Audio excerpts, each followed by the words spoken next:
give it a minute to catch up and we'll get started.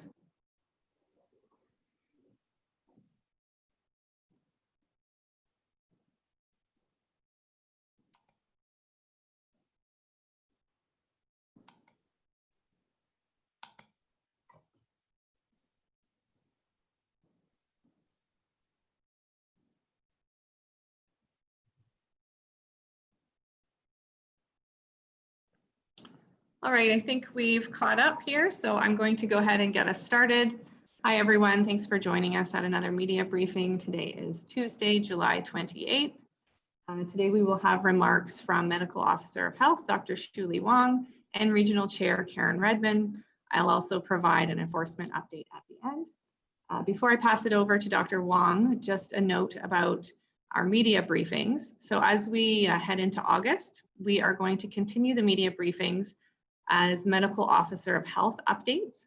They will continue on Tuesday mornings at 11:30, and Dr. Wang will provide statements and answer questions for the media. Our regional chair and CAO will join periodically as needed. And if you have any questions about that, you can connect with me.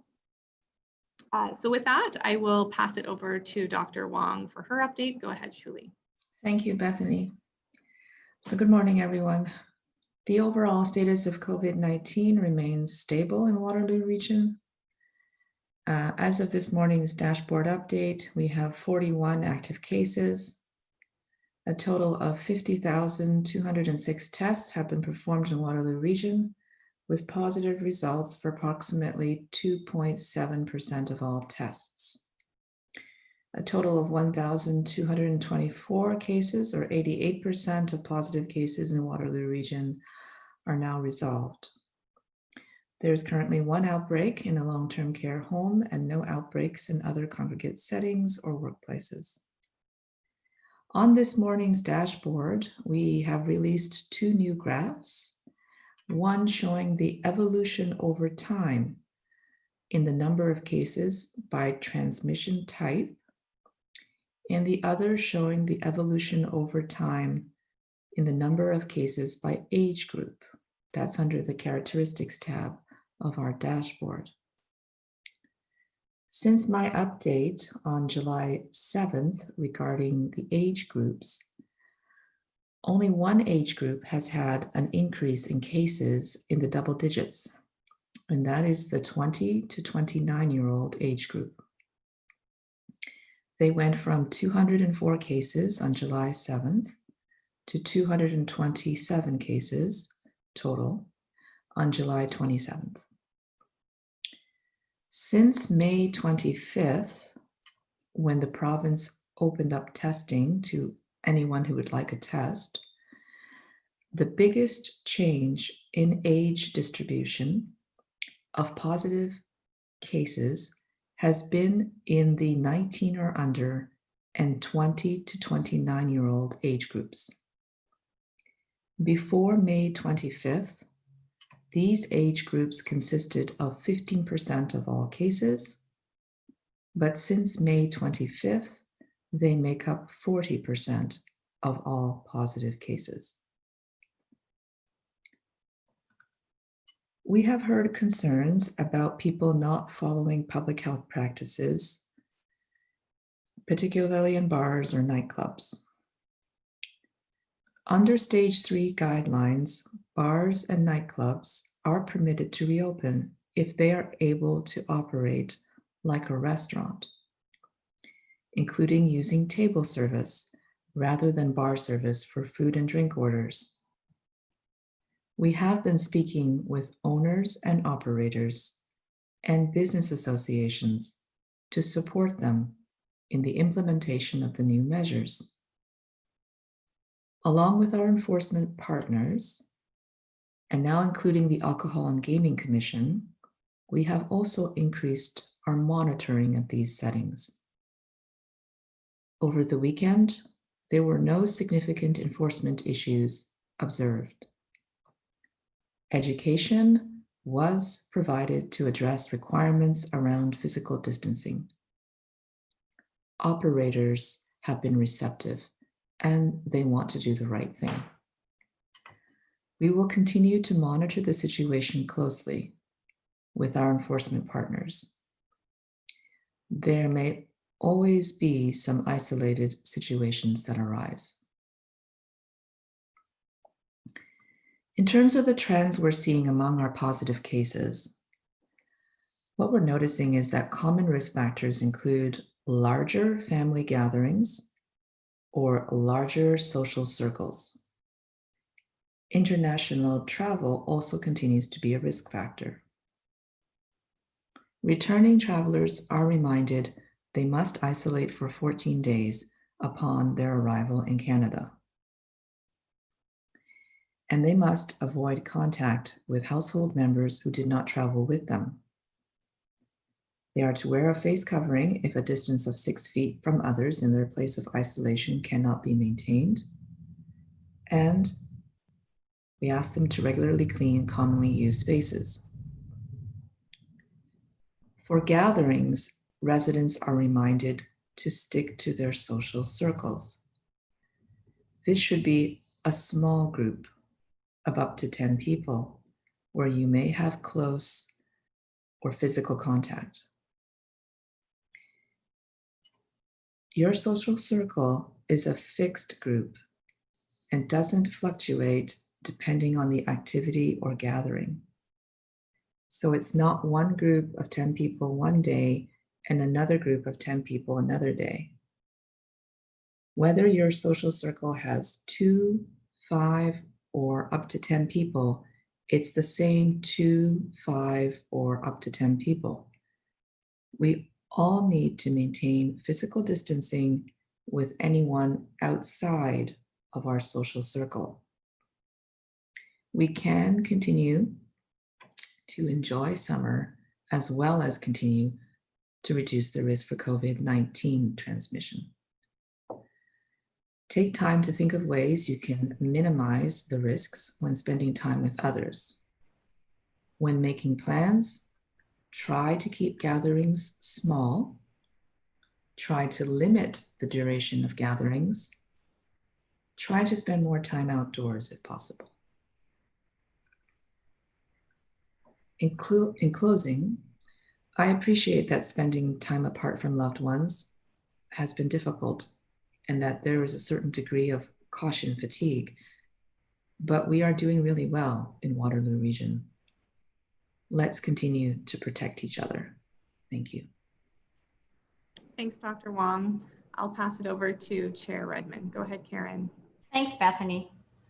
We have learned so much about living with COVID-19 since it was first detected in Waterloo Region back in March. We've adopted our lives in so many ways, staying physically distanced, washing our hands more frequently, learning new ways to do business, and now embracing the face covering bylaw. Not everyone agrees with the mask bylaw, but for the most part, people are wearing masks on transit and in enclosed public spaces. I truly appreciate this community's willingness to look out for each other and to come together when times are tough. We've been getting lots of questions about the details of the mask bylaw, and we're working hard to find all the answers. And we regularly update the frequently asked questions section of our mask bylaw web pages.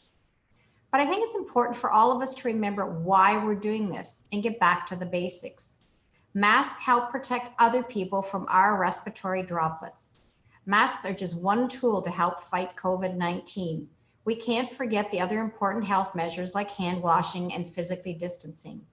Masks are especially important when distancing is hard, like on transit and in indoor public spaces.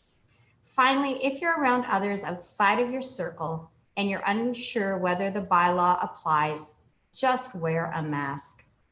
Whether you agree with the bylaw or not, I truly believe that everyone in Waterloo Region shares the same priorities of keeping cases low, protecting the most vulnerable, and supporting our local businesses to help in the economic recovery.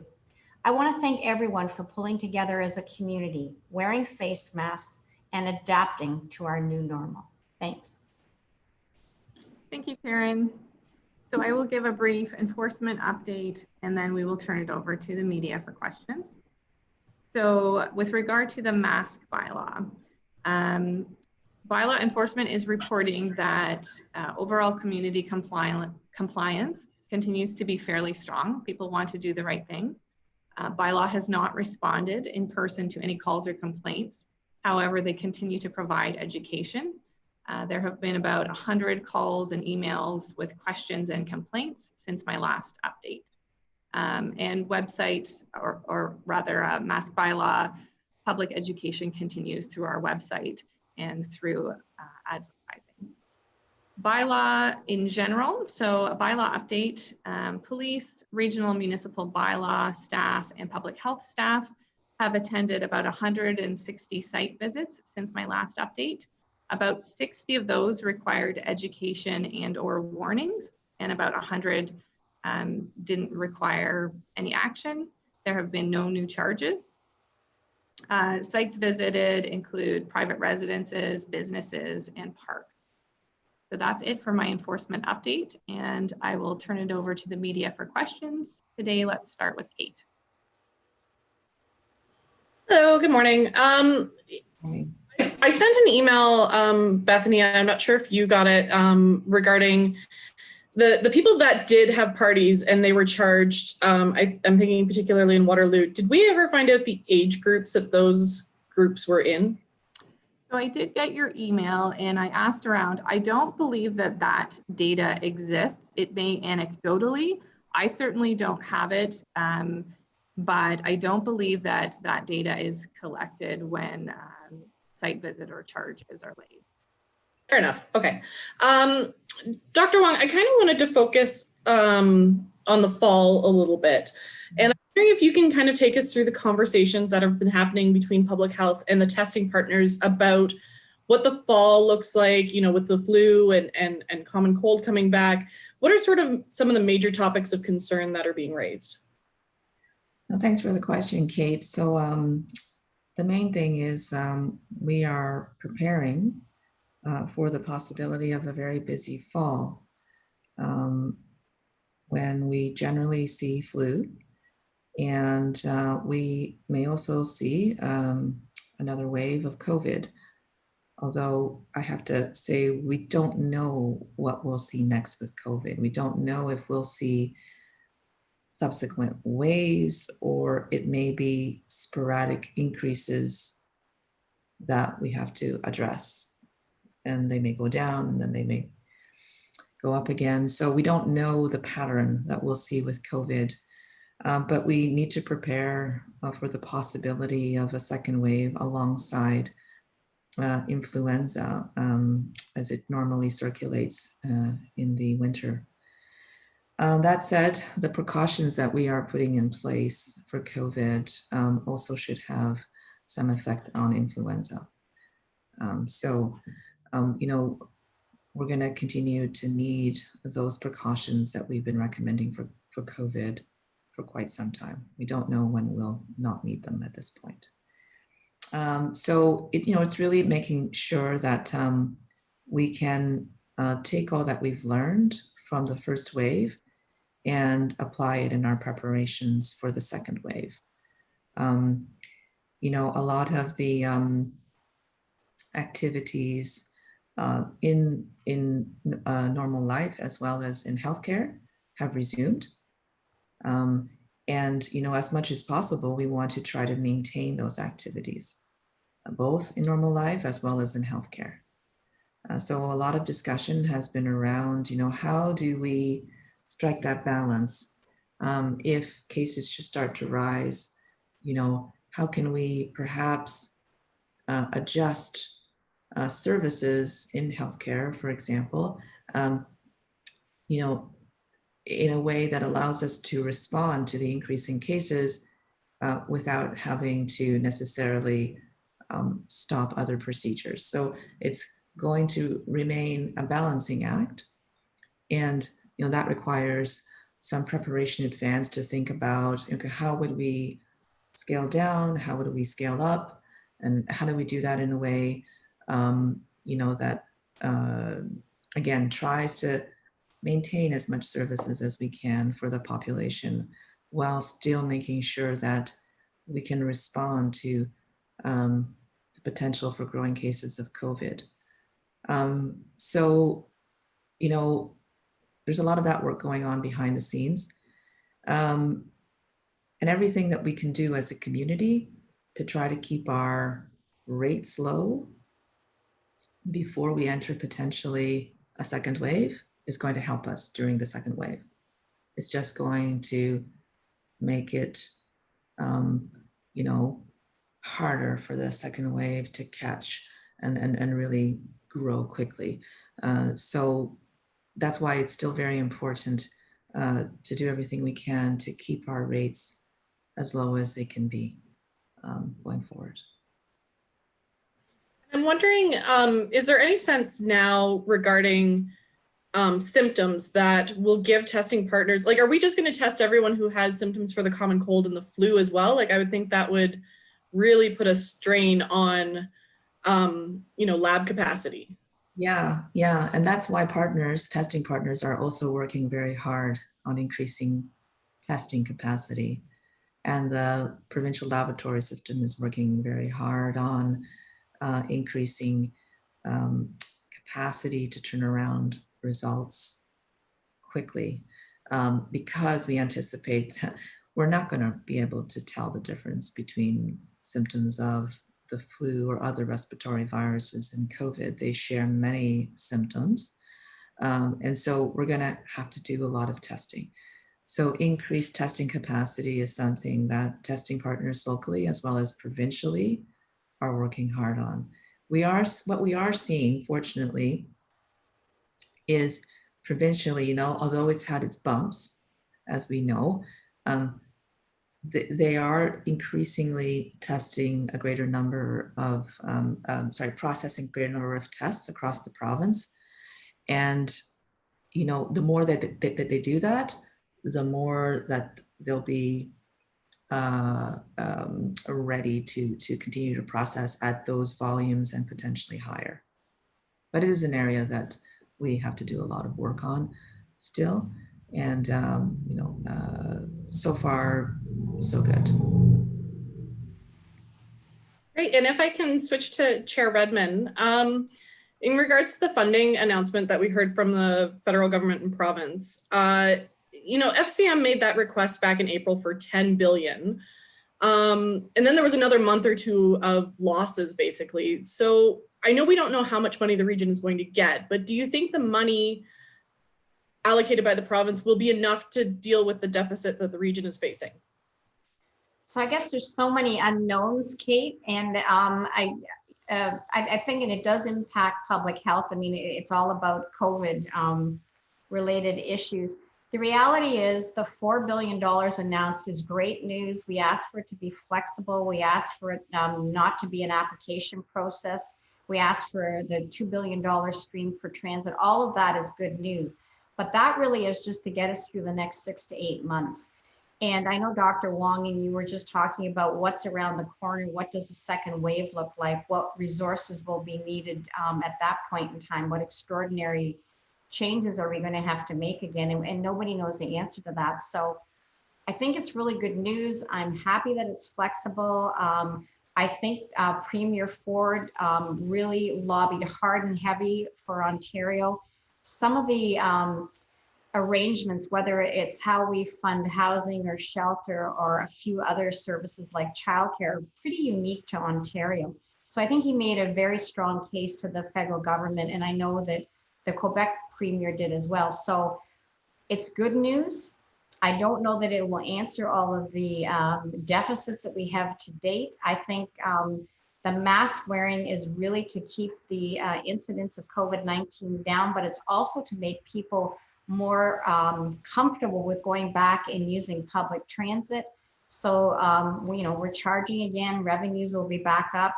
Will we ever reach a point where we have to cut back service or change and make it free service? Nobody knows those answers, or, you know, we're sort of spitballing. So it's great news, but it's sort of interim. Okay, I'll leave it there for now. Thanks. Thanks, Kate. I will pass it over to Tim. Go ahead, Tim. Can you come back to me? I just don't have any questions yet. Yeah, no problem at all. Joanna, go ahead. Thank you. First, a question for Dr. Wang. We've gone 2 days now with no new cases. That's correct, right? That's correct. Yeah. So how are you feeling about that? It's been a long time since that happened. Yes. Well, obviously, I was quite happy to see 0 yesterday and today. But, I expect that will fluctuate, and we shouldn't expect it to stay at 0. But it's certainly good. It just, I think it's a reflection overall that our cases continue to slow and we continue to head in the right direction, which is to keep cases low. Now, we have entered stage 3 now. I think it's been approximately 10 days. So we have more social interaction now. We could have an increase in cases. That can be expected. But if people continue to do the measures that we're wanting them to do, then we can continue to keep these cases low. So it's encouraging to see, but we have to be careful not to let us. Sorry, how do I say that? We have to be careful that it doesn't lull us into a false sense of security that the virus is gone, because it's not. And we just have to maintain those public health practices going forward. And you were talking a bit about social circles. Do you think that concept is sort of well understood by the general public? No, I think it isn't. I'm hearing anecdotally people are misunderstanding what that means. So I think what people are thinking can be, okay, I have a limit of 10 people that I can be around and that I can socialize with. And it just needs to be a limit of 10 people wherever I am.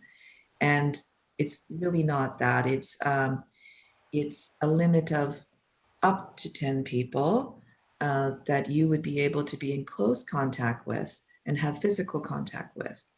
And for everyone else outside your circle, you are still to maintain physical distancing. So I've heard people think, oh, well, I can hang out with this group of up to 10 friends on Friday and then this other group on Saturday. No, that's not it. And in fact, that's going to increase your risk if you do that. You decide on your social circle, and for some people, they don't want to go beyond 2, and for others, they go up to 10. But whatever that is, it's your permanent social circle, in the sense that these are the same 10 people that you can physically be close to. And then everyone else, even if it's friends, even if you go to a gathering with friends, you need to keep your physical distance and wear a mask if it's in one of the areas covered by the bylaw, or when you can't physically distance from other people well. Okay, and just questions about the neighborhood data for a colleague. Have any steps been taken to help these harder hit neighborhoods? Well, right now, I think it's important information for us to be aware of, so that we can monitor. If we're starting to see increases in certain neighborhoods, I think we're going to be working with our health partners at what may be most helpful for those neighborhoods, depending on what some of the issues may be. We don't have a very strong correlation. We have some correlation, as I mentioned before. So what we'll need to do is, if we're seeing some issues in certain neighborhoods again, if rates go back up, we need to then quickly have conversations with them about what is happening at that point in time, and what would they feel would be the most helpful measures in terms of making sure, they have access to testing or access to healthcare, things like that. So we would be closely monitoring. We are having discussions with our healthcare partners about, what are some of the options for the fall in terms of testing, to make sure that we can try to respond to testing needs that may be outside of people coming to assessment centers. In the spring, when we had a number of outbreaks in long-term care homes and retirement homes, we were able to quickly mobilize mobile testing teams, to go on site. Obviously, that's a very attractive option for a lot of people. But that said, we need to be able to plan carefully to be able to resource these, and we won't be able to offer them all the time, because there needs to be a bit of balance between, what these healthcare practitioners do every day now that services has started to scale up in other healthcare settings, as well as trying to respond to needs of certain populations. But certainly, that's one area that we're currently discussing, is how best to meet the testing needs of our region in the spring. Wouldn't it be better to go in there and try some things rather than waiting and watching for an increase in cases in those neighborhoods? I think we have to, continue to monitor our data to see, what we're noticing in terms of trends, so that we can, I think what we have to always do is take a look at what might be most appropriate at the time. So, certainly if we're seeing some trends, we want to speak with the people that may give us greater insight on at the ground level about what's happening and what the needs are at the moment, because they can change as well. So I'll give you an example. In the spring, when we were sort of encouraging testing of groups that were that we thought might be at increased risk of COVID. One of the groups that we did a lot of outreach for, and this is really under the leadership of Dr. Sharon Ball, was the Indigenous population.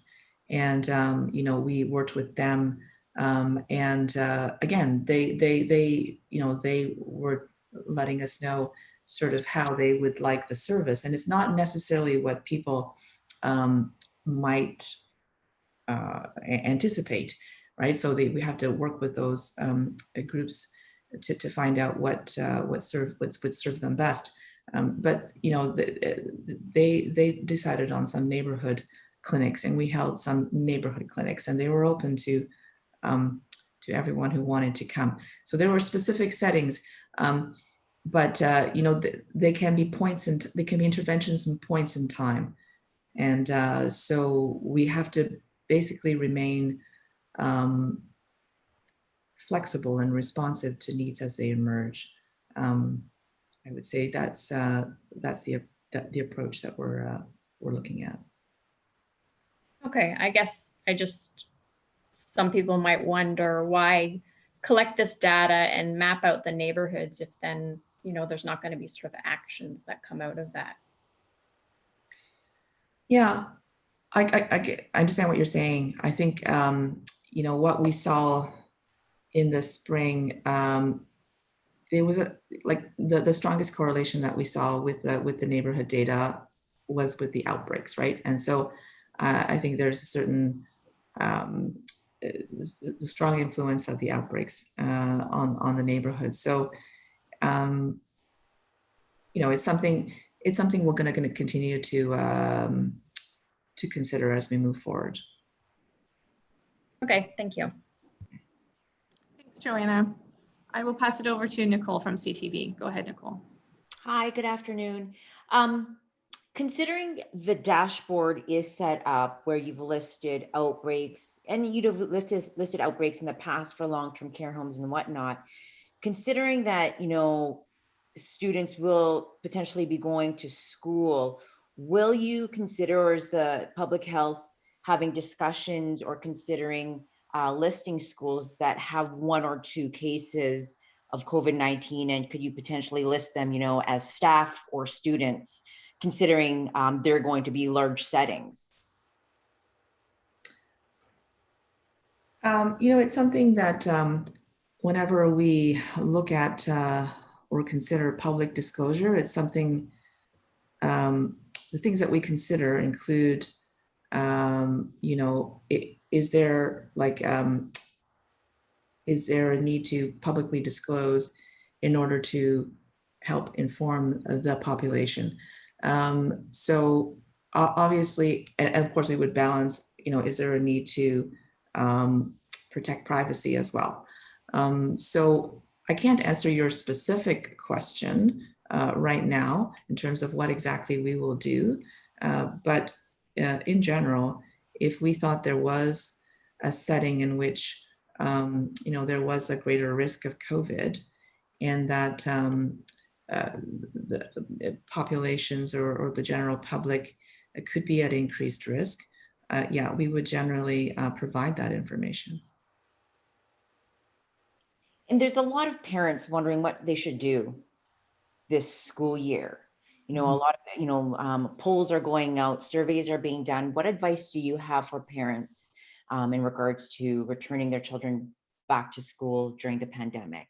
Yeah, no, that's a good question. Yes, we've heard, parents are wondering, and I think, it is a stressful time for parents because the school year is coming up. So I would say that, right now, we do know that at the provincial level, the Ministry of Education, the Ministry of Health are working very hard to come up with those guidelines for schools that will be sent to school boards. I understand they will be released this week. I think we've heard that. So we're awaiting those guidelines as well. And in the meantime, the schools have been working on preparing for different possibilities and coming up with some of the questions and concerns that they would have about being able to maintain the measures that they think will likely be required in the guidance going forward. And so I think that's good. I mean, I understand, I've heard of the questions that have been raised about physical distancing and, ensuring that the schools can do proper cleaning and things like that. So I would say that, hopefully we're going to get some guidance soon, and then school boards will be able to work on more concrete plans in terms of what will happen as of September. And, it's probably going to look a little different from what we're used to in terms of the school year. But again, there will be an attempt to make sure that we can try to, support the learning needs of students in a safe environment for both students and staff. And that will be the balance that we would try to maintain, just like we're doing with daycares now, right? They've put in place a number of measures to reduce the risk. The risk will never be zero, but I have to put in place measures that give the best balance between trying to ensure a healthy and conducive environment for children to learn and grow in, and for staff to work in, while at the same time,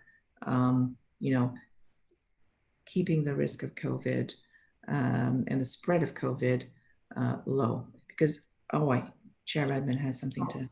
Sorry, I didn't mean to cut you. I was trying to get Bethany. Just whenever you're done, Dr. Wong. Oh, I'm done. Thanks. Thanks. Okay, Nicole, I don't know if you were just asking about elementary and secondary school, but I know the universities and the college all have pretty robust plans about how they're going to phase their students back in. And one of the things anecdotally I found very interesting is the fact that landlords are seeing students sign leases. They are seeing students come back, even though they may be working remotely for some or most of their university and college courses, that they may be doing that on a computer where they were going to live had they attended full-time on campus. And I know they've looked at the residences and cutting back how many people are there and looking at deep cleaning. So they've certainly turned their attention to how they can comply with dealing with COVID-19 and bringing some students, albeit fewer students, back on campus. Yeah, thank you, Chair Redman. And yes, public health is having conversations with all the post-secondary institutions. They're developing their plans and they're consulting us on their plans, and we're working with them. So you're still really busy, right, Dr. Wong? Yeah. There is actually a lot of work in preparing for reopening, assisting businesses, assisting daycares, and now educational institutions. That's it for me. Thank you. All right, thanks, Nicole. I will pass it over to Damon. Go ahead, Damon. Hello. My first question, I'm just looking for a response from both Dr. Wang on behalf of Public Health and from Karen Redman on behalf of the region of Waterloo in regards to the ambitious plan by the Ontario Liberals for return to school. So it's the Ontario Conservative plan, right? And Minister Lecce is going to sort of roll that out. And I don't think there's a perfect scenario, Damon. And I think part of it is we don't know what's going to happen in the fall. And there are people walking around that think that children, especially children under 12, cannot contract or pass on COVID-19. And yet the science says something different. So I think the school boards are coming up with 3 plans so that parents have choice, but also so that if there's an outbreak and we have to go back to online learning, that the schools are prepared to do that. I know Dr. Wong has talked at length with them, but it seems to me that it is ambitious, but I think there's also the whole element of socialization and mental health. So people are really trying to consider all of those aspects when they look at potentially what the fall might look like for school. Yeah, and just to clarify, I was referring to the Ontario Liberal plan. Pretty much the leaders said they weren't happy that there hasn't been anything really done in the public eye. So they proposed this plan and released it as of Monday. Sorry, yeah. I stand corrected. I haven't read Don't worry. it. I'm sorry. It's okay. Thank you. And then my next question is for you, Karen Redmond. I was looking for what is the goal of this anti-racism town hall set for Thursday, and what would you like to see come out of it? So I'm going to make a connection to COVID by saying that there has been incredible citizen engagement, and the anti-racism town hall is really going to inform the next steps, Damon, as we look at systemic racism, both inwardly at Waterloo Region as an institution, as well as our partnerships in the community, and confront it where we find it. And we're hoping that there'll be a working group of people that apply from the town hall. There'll be a group of people that will decide who the 10 to 14 people are, and they will be the working group. There've been recommendations in the fall to talk about what a Made in Waterloo Region anti-racism secretariat might look like. We've certainly talked a lot to Toronto and to Ottawa, and there are some well-established organizations within municipalities that we maybe can learn from. So it's the beginning of a very long journey. And that's all my questions for today. Thank you. All right, thanks, Damon. I will circle back to Tim. Do you have any questions?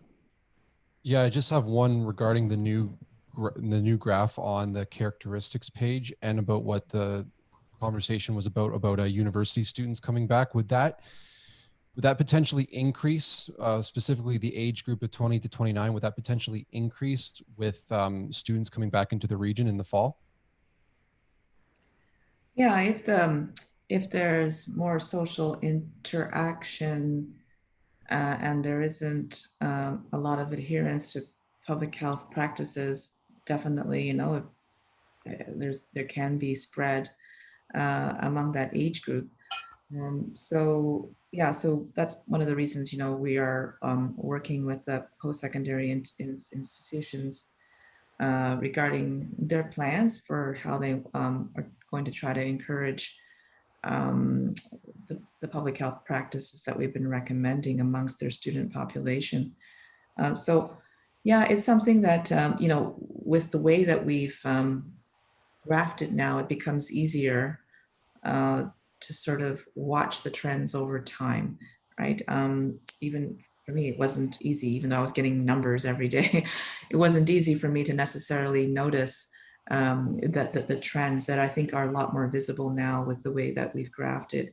So obviously, this increase in younger populations is something we'll need to monitor, but it's really, what helps inform our public health actions is really the information that we get from the cases about where they could have gotten the infection, what they were doing when they could have potentially gotten the infection. Because if there's certain types of activities that we're noticing as a trend, more people doing, then we can address those specific activities, in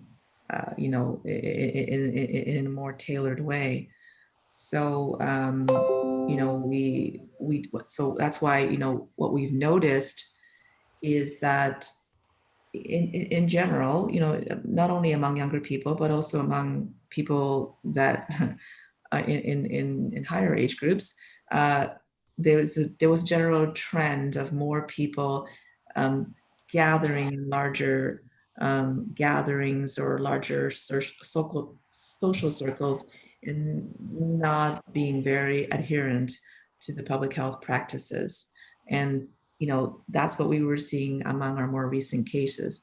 And so that's why, I wanted to kind of emphasize that today earlier about the need to really understand, the 10-person social circle rule, as well as, letting people know we understand it's the summer, we've been under a lot of restrictions for a long time.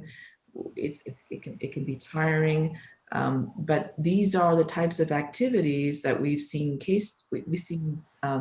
COVID transmission in, and so we have to continue to be careful. Again, it continues to be those close interactions with people, more in indoor settings and outdoor settings, that put people at risk. And so we just have to be mindful of those things going forward. And of course, with the students, it's another population that we'll be trying to work with closely. And with students coming back in September, that potentially means more parties. And with certain parties coming up, such as homecoming, how is that going to be? How are you going to be able to enforce those, specifically when you talk about 10 people in a social gathering? How difficult is it going to be to enforce that massive party? That's a very good question, Tim. We're not going to be able to enforce most things. We have to rely on people, adopting those practices and acting responsibly. And I do think that most young people in Waterloo region are doing those things. Otherwise, we would see a very different picture in terms of our disease spread. So I am very heartened and thankful that, the vast majority of people in our region are following the public health recommendations, and many youth are following the recommendations as well. But, obviously there's going to continue to be some enforcement, but we have to rely on we have to rely on people taking responsibility and complying themselves with the requirements. And if I can just add, Tim, it's obviously a topic of conversation amongst the partners. Tom Bursey, on behalf of Waterloo Regional Police, the Laurier board, the staff, as well as the partnership they have with the City of Waterloo. So all of this is under consideration. It goes back to Dr. Wang, some of her comments about how much planning and anticipation is there. So people are preparing, and I think education has to be a very large part of it, which is, again, what Dr. Wong's talking about. But all of those conversations are happening now. That's a great point, Chair Redman. It doesn't mean we're not planning and preparing for it. We're definitely doing that, but we're also appealing to people, to continue to act responsibly. Those are all my questions. Thank you. All right, thanks, Tim. So I'll take a look around and see if anybody has follow-up question. I see Kate waving at me. Go ahead, Kate. Thank you. Dr. Wang, sorry, something Chair Redman said reminded me, when you talked about the numbers since May 25th and the biggest changes in age distribution, those being 19 or under, do we have a sense of just how many of those are like sort of the late teens as opposed to like infants and toddlers or elementary school age? Like, does public health know? I don't have that breakdown right now. We didn't originally break it down because the numbers were relatively small. I'll have to get back to you on that. I'll have to get back to you on that. Sorry, I don't have it right now. But the two age groups that we've seen the highest increases in have been the 19 and under and the 20 to 29. And in fact, since my last update about the age groups about 3 weeks ago, it's actually been the 20-29-year-old age group that has increased the most since July the 7th.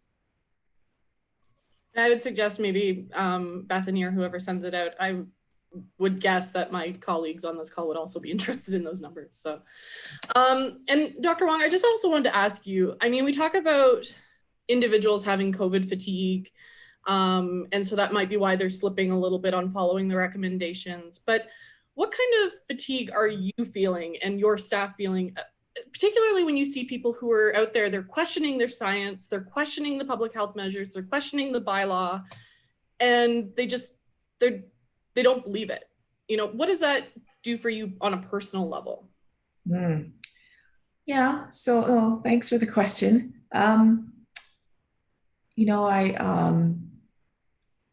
Every day, I am a little bit, what's the word? Every day I watch to see what happens with the numbers, with what we hear in terms of what people are asking about, what people are wondering about.